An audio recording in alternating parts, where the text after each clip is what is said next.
Bendiciones con todos. Tema 135, las verdades de la palabra de Dios. Hoy, la señal de la resurrección de Jesús, parte 1. Y utilizamos Mateo capítulo 12, versículo del 38 al 42. Que dice lo siguiente. Entonces respondieron algunos de los escribas y de los fariseos, diciendo: Maestro, deseamos ver de ti señal. Él respondió y les dijo: La generación mala y adúltera demanda señal, pero señal no le será dada, sino la señal del profeta Jonás. Porque como estuvo Jonás en el vientre del gran pez 3 días y 3 noches, así estará el Hijo del Hombre en el corazón de la tierra 3 días y 3 noches.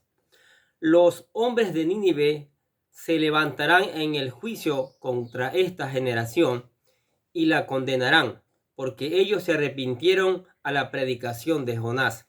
Y he aquí más que Jonás en este lugar. La reina del sur se levantará en el juicio con esta generación y la condenará, porque ella vino de los fines de la tierra para oír la sabiduría de Salomón, y he aquí más que Salomón en este lugar. La oposición entre Jesús y los líderes religiosos de los judíos sigue su auge, y después de su última derrota, los escribas y fariseos vuelven a buscar la ocasión de atrapar a Jesús en alguna palabra u obra. Al parecer, la oposición hacia su ministerio va creciendo más y más. Las murmuraciones en cuanto a su persona también aumentan, y cada día su odio religioso crecerá hasta los niveles diabólicos. En esta ocasión, estos líderes religiosos pedirán de parte de Jesús una señal que respaldara que realmente Él era el Mesías. Pero Jesús se niega a hacerlo. En lugar de eso, les dice que la única señal que hará como prueba de su carácter mesiánico será la señal del profeta Jonás. La señal de su resurrección, la cual es la única prueba de que realmente es el único Mesías y Salvador del mundo. La petición hipócrita. Mateo 12:38 dice: Entonces respondieron algunos de los escribas y los fariseos, diciendo: Maestro, deseamos ver señal de ti. Después de su fracaso al querer desacreditar los milagros que Jesús hacía, diciendo que eran realizados por obra de Satanás, vuelven a intentarlo, tentándolo con otra pregunta. Entonces respondieron algunos de los escribas y de los fariseos, diciendo: Maestros, deseamos ver señal. Al parecer, la petición de pedir las señales de Dios que confirmaban su ministerio no era algo nuevo. Por ejemplo, cuando Josué sucedió a Moisés, la condición que le pusieron para seguirlo fue que Dios se manifestara en él con las mismas señales y poder que lo había hecho con Moisés. Escuche Josué capítulo 1, versículo del 16 al 17. Entonces respondieron a Josué diciendo: Nosotros haremos todas las cosas que nos has mandado, e iremos a donde quiera que nos mandes. De la manera que obedecimos a Moisés en todas las cosas, así te obedeceremos a ti. Solamente que Jehová tu Dios esté contigo, como estuvo con Moisés. De igual forma, Pablo decía que los judíos acostumbraban ver señales para creer. 1 Corintios capítulo 1, 22 dice así: Porque los judíos piden señales y los griegos buscan sabiduría. Sin embargo, Dios les había dejado claro a través de su palabra que la forma de corroborar el verdadero ministerio de un profeta era a través de su doctrina que enseñaba, no tanto por las obras.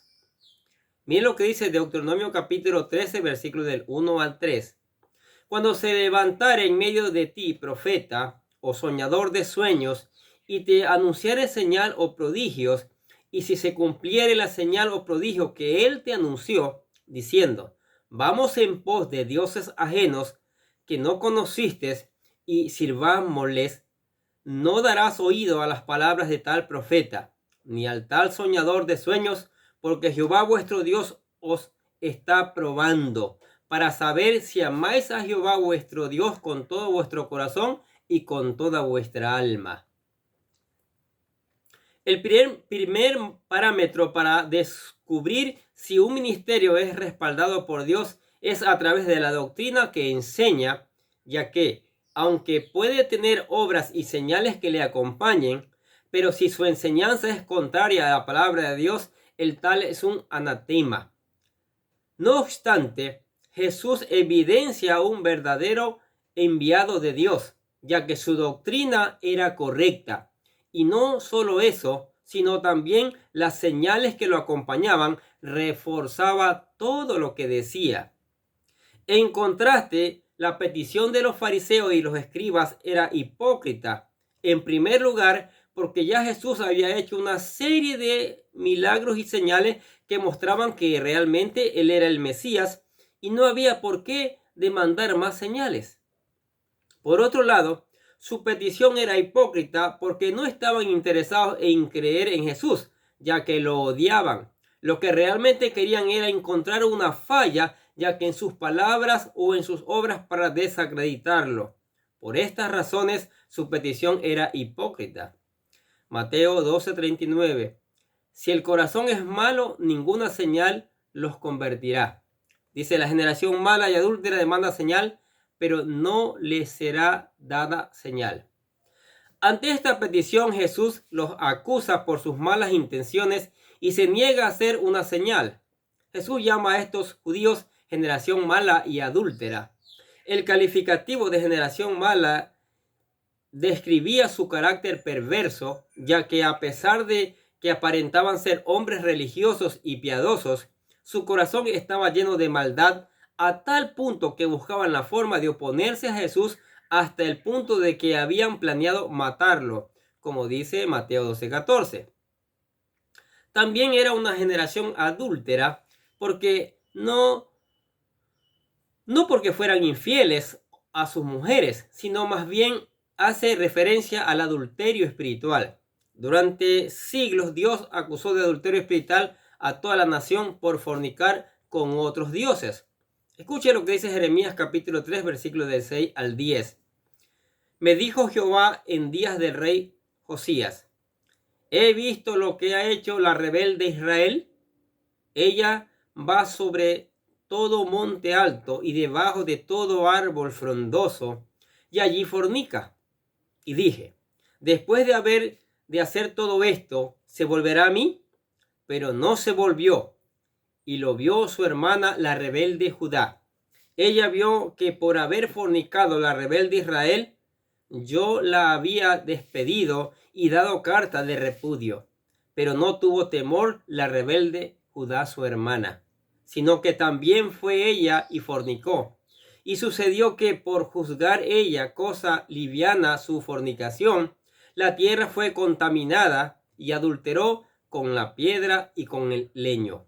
Con todo esto, su hermana la rebelde Judá no se volvió a mí de corazón, sino fingidamente, dice Jehová. Estos fariseos y escribas eran una generación mala y adúltera, que solo adoraban sus tradiciones inútiles y sus corazones estaban llenos de odio y mentiras, cuyas obras negaban al mismo Dios que decían servir. Jesús se niega a hacerles una señal porque sabía que su corazón era malo y no importaba cuáles les hiciera, seguirían siendo malos. Fue por esta causa por la cual Israel vagó 40 años en el desierto, ya que a pesar de que presenciaron las más grandes señales y prodigios que azotaron a Egipto y les dio la libertad, nunca se sujetaron a Dios porque sus corazones eran malos. Mira lo que dice Hebreos capítulo 3 versículo del 7 al 11. Por lo cual, como dice el Espíritu Santo, si oyeres hoy su voz, no endurezcáis vuestros corazones, como en la provocación en los días de la tentación en el desierto, donde me tentaron vuestros padres, me probaron y vieron mis obras 40 años, a causa de lo cual me disgusté contra esa generación y dije, siempre andan vagando en su corazón y no han conocido mis caminos. Por tanto, juré en mi ira, no entrarán en mi reposo. Si la persona no decide quebrar quebrantar su corazón y humillarse ante la palabra de Dios, despojándose de todo orgullo y preceptos humanos, jamás verá la gloria de Dios. No importa cuántas señales vea, nunca se convertirán. Así estos judíos pedían una señal más para creer en él, pero Jesús ya había hecho muchas en favor de los necesitados. Y aún más importante, sus palabras eran conforme a la doctrina de Dios, por lo que resultaba hipócrita de parte de estas personas el pedir una señal más. Además, la señal que estos judíos pedían era algo diferente a las que Jesús hacía. Posiblemente querían que hiciera aparecer a un ángel, o que con su poder derrocar al imperio romano o algo por el estilo. Pero las señales de Jesús no estaban en función de un show que estas personas esperaban ver. ¿Se da cuenta? ¿Qué les parece estas verdades de la palabra de Dios? Necesitamos señales a veces para poder creer en el Dios, y no es necesario, ¿sí? Jesucristo es vivo, es real, vino a la tierra, sufrió el oprobio, fue clavado en una cruz, lo cuenta la Biblia, lo cuenta la historia de todo el mundo, y es nuestro Salvador, ¿sí? Él es nuestro Salvador y a Él hay que buscar, ¿sí? Basta de pedir señales engañosas. El Señor sigue haciendo señales, sigue haciendo milagros a través de toda la historia, pero hay que buscarle a Él, porque mañana necesitamos vivir la vida abundante y después la vida eterna. Amén. Padre, te damos gracias por tu palabra, Señor. Pedimos que tu Espíritu Santo la haga germinar en cada uno de nosotros, mi Dios. Gracias por tus bendiciones, por tu amor, por tu misericordia, por tantas cosas maravillosas que nos das, Señor. Porque eres tú, el único Dios verdadero. Y por eso te alabamos y glorificamos y te decimos que te amamos en el nombre de Jesús. También los bendecimos a ustedes que escuchan la palabra de Dios. Sigamos escuchando, sigamos aprendiendo, sigamos poniendo en práctica la palabra de Dios para que nos acerquemos más a Él, conozcamos al único Dios verdadero y conozcamos verdaderamente sus obras. Y no deje de enviarle de estos videos también a sus amigos, a sus contactos, para que también escuchen las verdades de la palabra de Dios. Muchas bendiciones, que tengan un excelente día.